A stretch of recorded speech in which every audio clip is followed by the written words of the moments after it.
message à vous. Aïe, pour la marche à l'existe selon you. Te, aïe, selon te. Y'a au marché, te, à au marché, te. Tout ça n'a bien noté. À au marché, te. Passeport diplomatique d'Olivier Kamitatou, confisqué, maître Franck. Te, Olivier Kamitatou. Y'a un kawana, azo meme la katumbi sac. Y'a bien. On m'a mis les sacs. Olivier Kamitatou n'a pas de yewana. N'andenge to ebele Olivier Kamitatou na politique vraiment. Ah, comme même mallette. Oui, ma mallette a Moïse a son mission au bimba ba paquet ouais. C'est pas ça. Pour nangai, bazo misélé à voter. Pour nayo. Mais est-ce que ça dit? Bilo quoi na moni passeport diplomatique, ba pèse sakango quand vous êtes en fonction. En réalité, na bamboko eza sérieux. Na bamboko ezali sérieux na bato baza sérieux dans une république sérieuse. Bah complet c'était motozo salaté on continue aux allant. Il a passeport de service.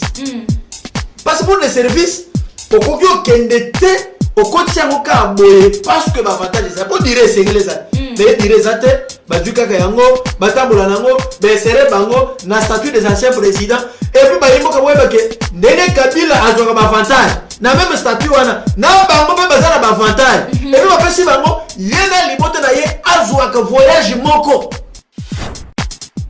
de musique Katumbi o ya kala na musique c'est autre chose. Na musique za pembe omona ye wana za pembe mundele mo azole ka place wana poko ngoya ba mundele te mboka ba tumwini omona mundele mo azole wana ye wana mundele Katumbi mais ce que soit s'approcher boy otali makambo ba mindele na donc aza mélanger na ba makambo c'est un danger pour la République politiquement. Voilà, bonsoir fidèles de Yoka Base Télévision, ça dépend de l'heure à laquelle vous allez nous regarder, ça dépend de l'heure à laquelle vous allez nous capter. Bienvenue dans votre émission La politique de l'art qui a toujours été présentée par moi-même Davina Kabedi Kapala. La politique de l'art n'est pas un sujet d'actualité, il y a un beau cannabis, tu as commenté, tu analyser, tu peux si prendre des vies, tu as invité un dingue. Ici chez nous, il y a la liberté d'expression, comme j'ai toujours l'habitude de le dire, ici chez nous, tu as la porte est grandement ouverte sur Yoka Base Télévision. Sujet d'actualité, je suis avec Maître Franck Kalo, le coordonnateur et Sergili.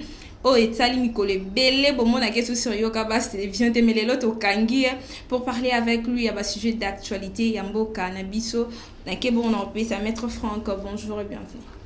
Mbote Madame Davina, mbote naba yambinyo surtout ngana benga bayambi. Pe bandiminyo surtout ya Yoka Base Télévision, c'est vrai que Mikolo Bele les gars qui étaient santé tout ça yinga minyo moni ambongo show le na senga bazo sala ka ba prière na kufa. Bani na kufa menga mo pe na kufa ezate nga pe na zongi sele bango ba prière ne bazo kende kuna batambola tiba zo ata eloko te bazo kana ba kenda kiwana.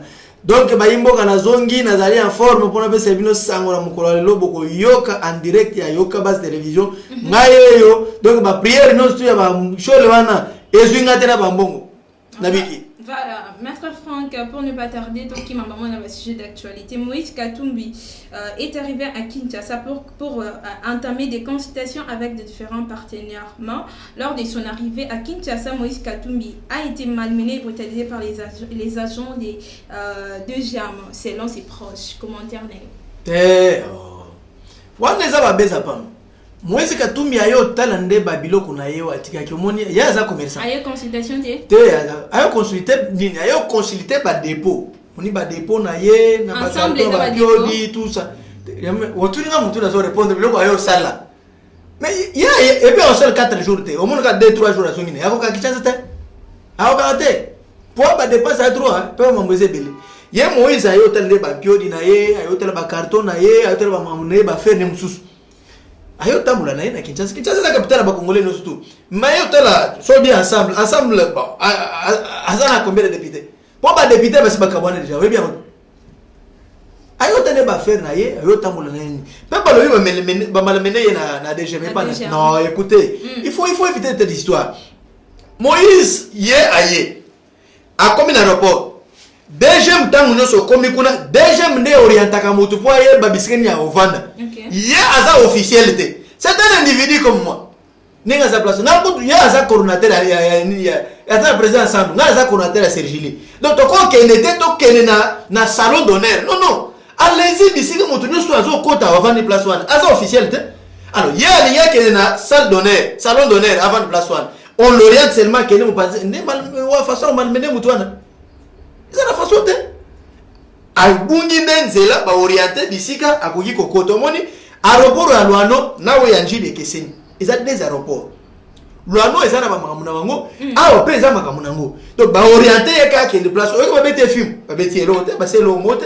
Est-ce que bakangi était? Il est libre, à sa liberté de mouvement, mais on l'a juste orienté. Et ça veut dire quoi comité. Il faut tout ça, l'action au salon. Donc bah mener était azane na kimia, ayé na salle ba contre na. Par rapport à ce que tu as dit que non Moïse Katumbi a consulté, tu as dit a consulté nini? Ayé consulté ba faire na. Ba faire na alors. Ayé c'est l'inventaire le 6 novembre. Bon na ndenge na zo yo moni Moïse Katumbi a ko marcher à 2 minutes. Ndenge zo mon lewa. Moïse Katumbi a télé na marche à 2 minutes à marcher. Tellement ça na marche hein. Marche Moïse Katumbi a terminé la marche à Tambole. Non, Moïse Katumbi na zali a olemba lemba bo. À Tambole na marcher. A marcher là na semble babandela. Aye kos to ça la binoa. Ti avant les 6 mois na ozonga na avant. Auti que ba mo na marche. Biso to seli aye a quoi se prononcer. Hein? Après on sait l'inventaire ne ba carton blanc so auti ka message a ozonga na. Aye pour la marche à l'existe selon you. Te aye selon te. Ya o marcher te a ko marcher te. Tout ça n'a bien noté. À marché, passeport diplomatique d'Olivier Kamitatu confisqué, maître Franck. Olivier Kamitatu, il y a un cas où même le Katumbi sac. Il y a bien. On met les sacs. Olivier Kamitatu n'a jamais eu un. N'andenge to ebele Olivier Kamitatu na politique vraiment. Ah comme même mallette, oui ma mallette a Moïse son mission au bimba ba paquet ouais. Et ça na ba au moni ba facture les atro. Ba facture ba récit ou comptabilité za na kati wana trop. Donc ce ya même nyonso wana Katumbi azo tambola liboso ya za na simna mallette ce n'est pas digne. Aye a commis na passeport diplomatique. Alobi non, ils ont avantage loi sur le statut des anciens présidents, yangwana ezali l'article 19 5 4e point EPC et privilège bazouani ni passeport diplomatique bana ma famille. Mais non, cette histoire là a été faite pour un intérêt bien précis. Ce sont des gens ont enseigné là qui va bénéficier de l'okoanate. Mais pourquoi va se précipiter pour que va insérer bango statut des anciens présidents, ben insérer les sous ancien président ya chambre basse. Ça n'a pas de sens. Ça n'a pas de sens. Pour nangai bazo ni sele yango te. Pour nayo. Mais est-ce ça ni? Biloko wana moni passeport diplomatique ba pesa kango quand vous êtes en fonction. En réalité, na bamboko eza sérieux. Na bamboko ezali sérieux na bato baza sérieux dans une république sérieuse. Ba compre c'était mutozo salate on continue aux allant. Ils ont passeport de service. Passeport de service au kokyo kendete au quotidien au cas boye parce que avantage ça pour dire sengele ça. Mais dire ça te bazuka kayango batambola nango besere bango na statut des anciens présidents et puis ba yimboka weba ke ndene Kabila azoka avantage. Na même statut wana na bango pe bazana ba avantage et puis ba pesi bango yena libote na ye azwa ka voyage moko na mbula offrir à trésor public. Mais ça c'est un détournement bien organisé. C'est très grave. Quelqu'un qui n'est pas en exercice, qui n'est pas en fonction mais mon pesi avantage azwa ka voyage na mboko ya il s'est dit dans un pays de son choix. Soit bien que les États-Unis avantage séjour, billet, tout, c'est le gouvernement congolais, le trésor public qui doit continuer à payer. Dans quel pays? Avec les terres, messieurs, Bobo Tolaye, Bobo Lopez, c'est que tu attends. Mais on paye sans moyo. Oh, mais ils ont un moté. Ils ont un moté. Non, on ne peut pas accepter que Biloko Aboye continue dans le cannabis. On doit décourager. Voilà pourquoi j'en appelle la conscience à ma députée. Va revoir la loi sur les statuts des anciens présidents de la République. Nous, on croyait qu'on définissait seulement que Kabila n'est à cause de l'avantage.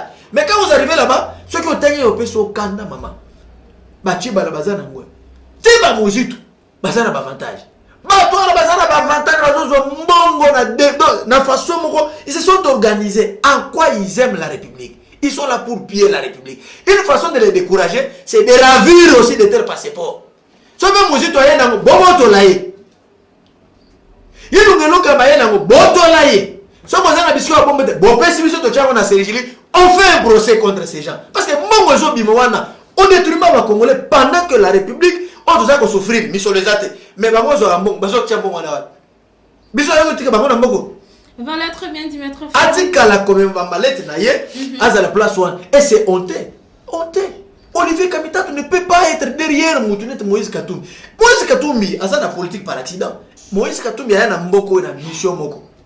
Ya koloba mbisi pe ko ça va faire.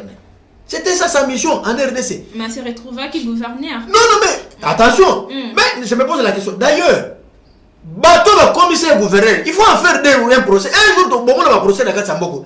Mais comment bien bon dimi Moïse Katumbi comme congolais. Bon commissaire gouverneur, bon commissaire député. Mais à la fin bien mon Bolobi il n'est pas congolais. Et Moïse Katumbi reste à l'étranger avec trois passeports. Italien, au moins va passeport belé américain, belge, ainsi de suite. Mais on est où là? Ah, c'est pour vous dire que même l'ancien régime collaborait pour détruire le peuple congolais. Ils sont complices. Katumbi n'est pas seul là, bango facile. Katumbi, Azana Babilo Kwana Bamagui, comment on pouvait le faciliter? Bon, confier ma responsabilité à Mylène Bonakati à gérer. Et ça aussi, c'est une question que les Congolais doivent se poser. Voilà. Ah donc, tu comptes que le Kwanate, Katumbi est venu, aye kotambo la naye, pour Moutoyambe Azate. Moutoyambe Azate. Tu sais qu'il y a quoi Katumbi te?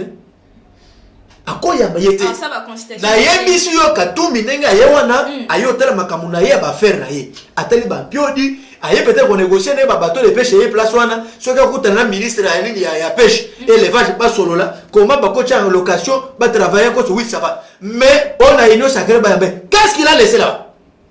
Parce que la ligne rouge ou alors ba kiwana. Basi déjà ba franchir. Katumbi confort, moi même ba basi bochaka ba rouge à lèvres, oya ba chaka rouge, né en Katumbi azomo ligne rouge. Mais yazo confondre rouge à lèvres na ligne rouge. On attend Katumbi à Longwa. Et s'il est venu, est-ce que Koya Naye n'a pas payé? De yo Koya Naye n'a pas payé. Quel est la capelle où on a besoin de Baba Ngoulou, qui paye? N'a pas payé. Très bien dit, maître Franck. Raconte, il y a président de la République avec Joël Bidens. Après avoir tout ce qui s'est dit sur les réseaux sociaux, le président, ça raconte tout ce qui s'est dit. Quel est votre point de vue? Oh, point de vue, c'est que Billy les autres actions Momoko. Est-ce que tu conseilles sous commentaire et belle place one? Et croyez que pour tu sais que dit Akutana, na président américain. Et Sengeli a Kenega na Maison Blanche. Mais t'as là le Billy les autres actions place one. Billy les autres la batoiso beta na bazo sec. Yo ya banana mozo bando secrétaire. Tu sais que dit a passé toute sa vie na politique. Azamo na politicien, ngana azamo na cultivateur. Vous comprenez? Moïse Katumbi azamo na pêcheur. Olivier Kamitatou n'est pas porteur ya banini ya basaki. Vous comprenez? Mais ce que Félix ya azali na ye abotami na politique, akoli na politique. Et vous croyez que façon basololi bazo solola wana eza bayebani lelo? Masolo eza place wana. Ya kewa no mwezi ko président américain mais moi na mbaye yebisa na nomboko no ya mbaye nini. Tekela ngana masolo bite na ko tekelo ate na Italie. Na zo mpa bite bete ka ta sikoto sila na bite. Umoni faja bite za la calme na opesa yo. Na opesa oje. Donc maintenant tout le monde a des bananes. Ba comme mito mais qu'est-ce qui se passe? Oh, mais Félix yetoye. Mais ça y est. Tout le monde confondu. Mais je vous dis. Mais on était bayabeli ye wapi? Bakutani wapi na Italie. Mboka ya bashole, mboka ya bambongo, mboka ya batsangu nyonso wana. Mboka komi ya oyo Eric Seng oyo ba collègue demande d'explication à $100,000. O ba moni ba yanki wana. Ba aventurier politique. Ba est-ce qu'on a ça sotan? Ba to anozo mona. Ba politicien. Mais la chose ba kutani kaka na Italie. Amo kasi yaka na Italie. Amo wakimi Italie akena Brazzaville. Mais ok, qu'on était pour nous. Il fallait pas qu'on ait dit c'est pas parce que président américain dit non, mon côté un bon quand tu sais que dit ma kameza ma belle. Oh, mais bakimi ba panzani ba moko. Félix aloba troti akina malembe na bango ti contre mi. Et ça qui a sénité. Ah, Kadima, on a violé. Maman, n'a engagé un débat contradictoire avec les avocats de la Mouka, les avocats à FCC. Hein? N'a pas plateau. Mon côté, azo convaincre ngai. Nazo bête avocat bakao. Nazo zo charte. Obi charte wana, chole ba koisa charte.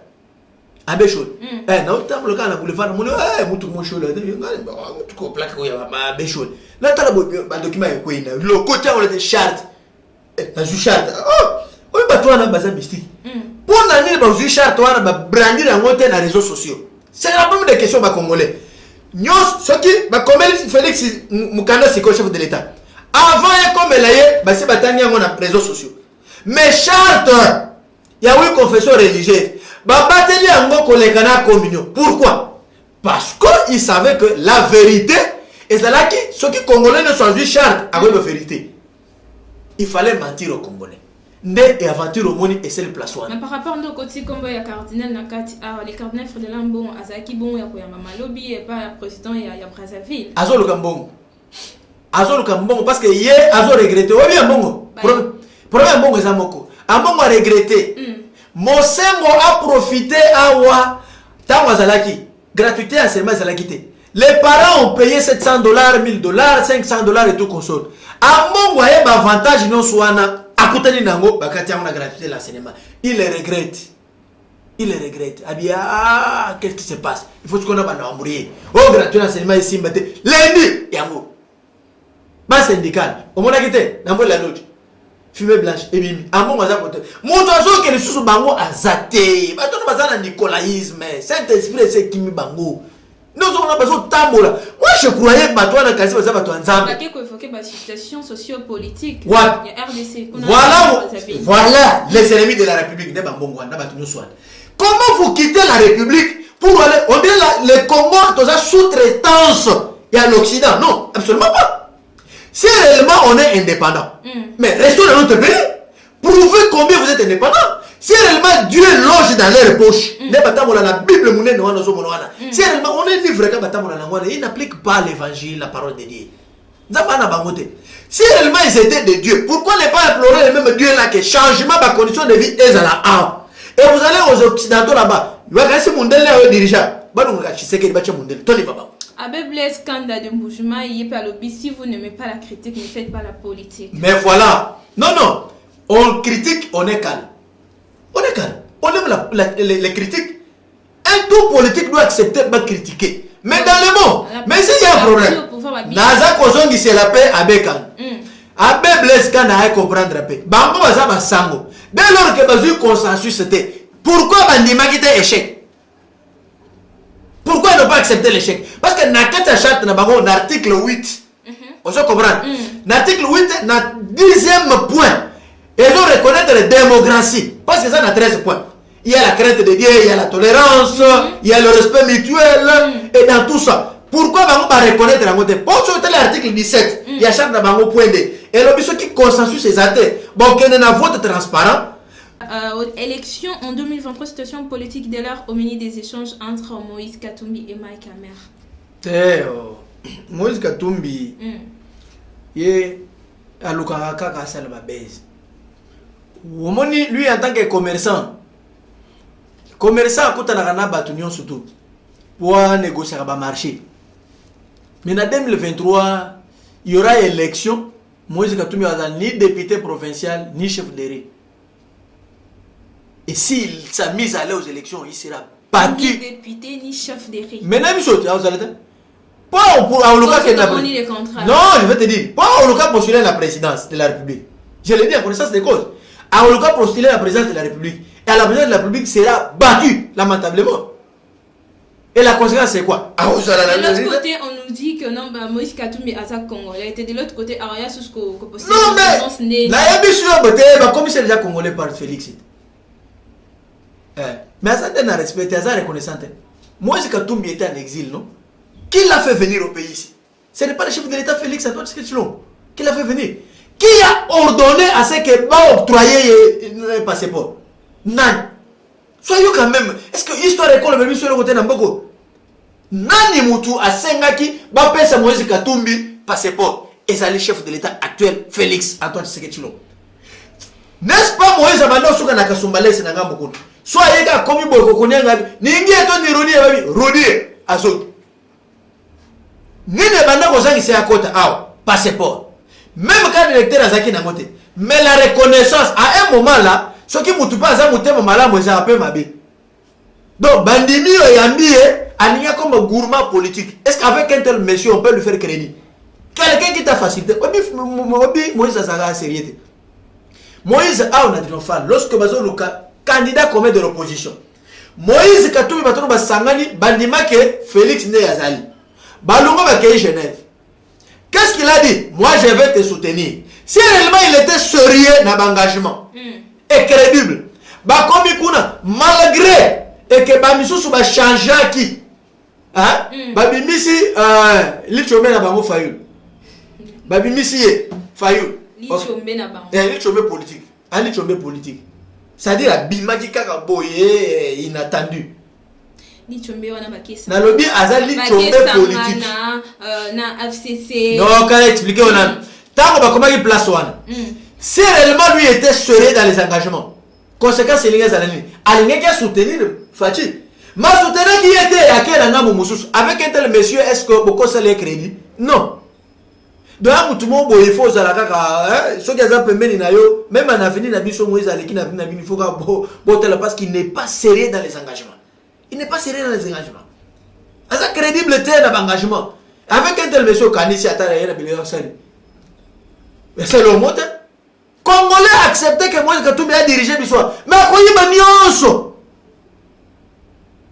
Akoyiba nyonso. Akoba noter que na bindu bana basina mibala kote ka batu nyonso na mboko. Parce qu'il il aime trop l'argent. Son money avant de former le gouvernement. Il va diriger Katanga ndeni. A diriger Katanga. Bon. Natama Kabila c'est les gens de que moi je Katumbi a salarié na Katanga. Rien. Lorsqu'on a démembré les Katanga, ba province mususu l'inaccessibilité à Rosakanate au côté ndengeni nzela za la kate ba tubadia kate mamate. Mais muto bando ba Katanga ils ont croire que Katanga est paradis. Maintenant c'est là au moins les choses au monde musika so pusani pembe na blomi ba. Donc moi c'est Katumbi o ya kala. Na musika c'est autre chose. Na musika za pembe. Au monde ya wana za pembe mundele mo azole ke place wana po Kongo ya ba mindele te ya mbonga ba tumwini. Au monde mundele mo azole wana ya wana mundele Katumbi. Mais ce que soit s'approcher boy, autant makambo ba mindele na donc aza mélanger na ba makambo. C'est un danger pour la République politiquement. Donc autant on est dans Congo, liberté un mouvement ça n'a pas reconnu conformément à l'article de la constitution, il est libre. Ça est congolais tout ça, autant on est parce que c'est comme ça y est. Mais bah il peut ça y est président c'est n'a pas quoi. À côté là. Ah on dit que nous na micro à cause de tout et que hier. T'es bon, oui, que tout bien t'es. Aligné bon ou trop. Voilà, mesdames et messieurs, Balandia Yoka Base Télévision, nous sommes presque arrivés à la fin, maître Franck. C'est que je n'ai pas pu te demander. On a tout noté, on peut l'obiter, un sobo sanaki, Balandia Yoka Base Télévision de partout dans le monde entier. Bien, bah Congolais, nous sommes que pouvoir ezali, bénédiction en bok ezali. Nous devons tous être derrière le chef de l'État parce que développement en boka oyo bisone to bika yango. Batu nyonso ba koloba ba Fayulu banani wana na tambola ki na bandundu ebike tina zaki obelo wana tina ki bato aseri na bandundu. Ba ke kun batala soki ba ko tata famille moko ya ba komi Fayulu ezati. Asa famille kuna te azati. C'est-à-dire azane c'est là qui c'est. Abi ayeka na Congo ne ba ya tawana ne ba West Africa ba na Congo mais non quoi bo tata no azate no kona azate mwana no azate ata yo moko. Koko na azate. Te ata mai to eba ke pompo wana Tio utakuna yebo. Mais bin moyeka boy ko faillir biso boy la présidence na kata mboka boy. Marche à laisser c'est la marche de santé. Vous comprenez? Et l'autre moi ça place wanati. Marche de santé. Marche de santé le moi ça place wanati. Bon regardez pas de politiser seni. 12 les gens à côté place wanati. FCC aux hommes na PPR besi ba tuera ba tumisatu na bango na 3 places etikali. Mardi bezo ke loti. Mais nous sauter, maka manzo volo ba to comprendre de politique comme on a moyo ya butu ezo salema. Na kotangelo na caméra bato déjà mis ça to PPD de sa bongisi. Mardi bazo ke le déposer pour que chef de l'état soit deuxième ordonnance à cette place wana nyata to le toki. Vous comprenez? On ba za conglomération mon hote to sali bloc moko ya ba comédien politique, ya ba déçu politique. ils seront encore davantage déçus. Mananga m'a perdre ba sangani ne ba sangana qui na chef de l'état ba sa qui coalition c'est la même chose que ba sangani pour l'intérêt. Non, je vais vous dire une chose. Attention, la coalition où il y a FCC Nakash. C'est l'accident constitutionnel.